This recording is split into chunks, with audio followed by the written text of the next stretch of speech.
सीमा गर्मियों की छुट्टियों में अपनी नानी के गांव आई थी। सीमा नानी के घर पहुंचने के बाद अपनी नानी के पैर छूती है और उनसे आशीर्वाद लेती है। तभी उसकी नानी उससे कहती है, इतनी बड़ी हो गई मेरी सीमा, चल जल्दी से हाथ मुंह धो ले, मैं तेरे लिए खाना लगा देती हूँ। भूख लगी होगी ना? हाँ नानी, भूख तो लग रही है मुझे, आपके हाथ के बने हुए पीले दाल और चावल खाने की। कितना टाइम हो गया है मुझे आपके हाथ का बना हुआ दाल चावल खाए हुए। तू तो नौकरी में व्यस्त थी, तो तुझे कहाँ से टाइम मिलेगा अपनी नानी के लिए? और जब इतने टाइम बाद आई है तो ज्यादा टाइम के लिए रुक कर जाएगी तू। हाँ हाँ नानी, इस बार पूरे 2 महीने के लिए आई हूँ। सीमा की नानी अंदर जाकर उसके लिए खाना बनाने लगती है। सीमा कमरे में अकेली होती है, तभी उसे किसी औरत के रोने की आवाज सुनाई देती है। वो कभी खिड़की से बाहर झांकती है तो कभी दरवाजे से बाहर झांकती है। उसे समझ में नहीं आ रहा होता है कि आखिर रो कौन रहा है। तभी नानी खाना लेकर आ जाती है। वो अपनी नानी से कहती है, नानी, कोई औरत रो रही है क्या? मैं जब से यहाँ आई हूँ तब से मुझे यहाँ किसी औरत की रोने की आवाज आ रही है। हे भगवान, कहीं ये वही तो नहीं? बोलो ना नानी। अरे कोई नहीं रो रहा, ये तेरे मन का वहम है। और तू ना अब खाना खा ले, ज्यादा यहाँ वहाँ की बातों में ध्यान मत दिया कर। जल्दी से खाना खा और फिर मेरे साथ आ जा मेरे कमरे में, दोनों बैठकर खूब सारी बातें करेंगे। ऐसे ही अगले दिन सीमा अपनी नानी के साथ गांव के बाजार जा रही होती है। उसी रास्ते में फिर से किसी औरत के रोने की आवाज आती है। वो अपनी नानी से कहती है, अरे नानी, क्या सच में तुम्हें अभी भी किसी औरत की रोने की आवाज नहीं सुनाई दे रही? मुझे किसी औरत की बहुत बुरी तरीके से रोने और चीखने की आवाजें आ रही हैं। मैं बहुत परेशान हूँ नानी, आखिर ये कौन है? मुझे लगता है कि सीमा को शहर भेज देना चाहिए, यहाँ रहना उसके लिए ठीक नहीं। नानी बोलो ना, आप चुप क्यों हो जाते हो? सीमा, तू घर चल, मुझे तुझसे बहुत जरूरी बात करनी है। नानी सीमा को घर ले आती है और सीमा से कहती है, सीमा, कल सुबह तू शहर वापस चली जाएगी। अरे अचानक? आखिर क्या बात है नानी, आप मुझे ऐसे जाने को क्यों कह रही हो? मैं बस जो कह रही हूँ उस पर ध्यान दे। तू कल सुबह यहाँ से चली जाएगी, और ये बात मैं कोई मजाक में नहीं बोल रही। तू कल जाएगी तो मतलब जाएगी। अरे नानी, चली जाऊंगी मैं, ठीक है, पर आखिर बात क्या है ये तो बता दो। मम्मी से कोई बात हुई है या फिर मुझसे कोई गलती हुई है जो तुम मुझे अचानक से जाने के लिए बोल रही हो? देख सीमा, रात बहुत हो चुकी है और मुझे इस बारे में कोई बात नहीं करनी। चल, अब चल के मेरे साथ सो जा। सुबह की बस पकड़कर तुझे शहर भी तो जाना है।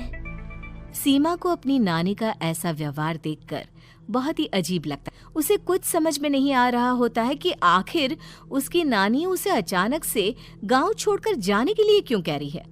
ये सारी बातें सोचते सोचते सीमा की आंख लग जाती है और वो अपनी नानी के साथ सो जाती है।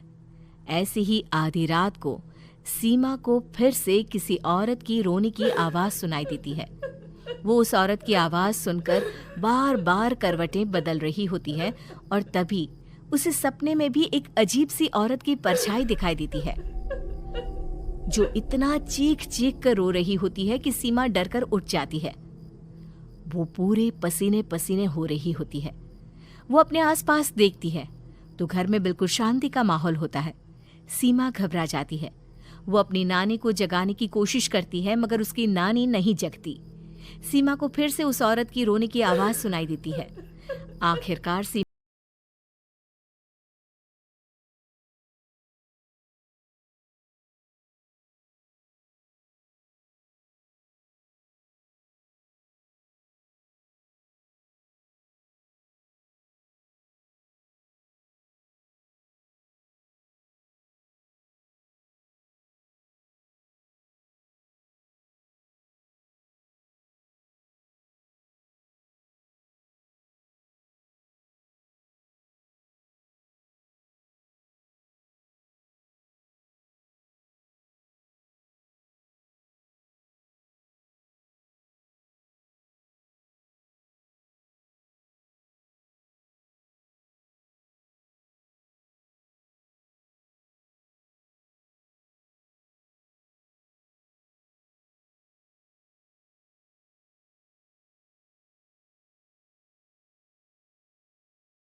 मुझे बचाओ। मेरी बच्ची, हम आ गए, हम तुझे बचा लेंगे। नानी, मुझे यहाँ बहुत डर लग रहा है। यहाँ इंसान की कटी हुई मुंडिया, हाथ, पैर और कंकाल है और खून भी है। नानी, मुझे डर लग रहा है। आप सब मेरी मदद कीजिए, नहीं तो ये खूनी कुआं मेरी बच्ची को भी खा जाएगा। अरे मुझे तो ये समझ में नहीं आ रहा कि आखिर इस खूनी कुएं को खोला किसने। सालों पहले इसको इतनी मुश्किलों के बाद तांत्रिक बाबा ने बंद किया था। अरे पूरा गांव खूनी कुएं के बारे में अच्छे से जानता है, तो कोई भी जानबूझकर तो ऐसा करेगा नहीं। मतलब किसी ने अनजाने में इसे खोल दिया है भैया। सीमा को इस बारे में मालूम नहीं था, और जब से वो यहाँ आई थी तभी से उसे किसी औरत के रोने की आवाज़ें भी सुनाई दे रही थी। कहीं सीमा ने ही तो उसे नहीं खोला। अगर ऐसा है तो फिर सीमा का बचना बहुत मुश्किल है। वहीं कुएं के अंदर सीमा रोते हुए बैठी होती है कि उसे आवाज सुनाई देती है जो कुएं के बाहर खड़े गांव वालों में से किसी को सुनाई नहीं देता। आज सालों के बाद मुझे ताजा खून मिलेगा। तेरा खून पीकर आज मैं अपनी प्यास बुझाऊंगा।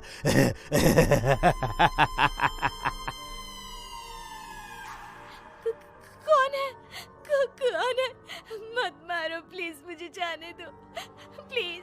मैंने किसी का क्या बिगाड़ा है? वो तुझे मरने के बाद पता चल ही जाएगा। जितने में गांव वाले और सीमा की नानी कुछ सोच पाते, उतने में उन्हें सीमा के चिल्लाने की आवाज आती है और अगले ही पल सब शांत हो जाता है। क्या हुआ? सीमा, मेरी बेटी। माफ करना बहन, लेकिन अब सीमा वापस नहीं आएगी। हमें एक बार फिर से कुएं को बंद करना होगा। गांव वाले तभी तांत्रिक को बुलाकर लाते हैं। एक बार फिर अपनी शक्ति से तांत्रिक बाबा उस कुएं को हमेशा हमेशा के लिए बंद कर देते हैं और वहां एक बोर्ड लगा दिया जाता है कि यहाँ आना मना है।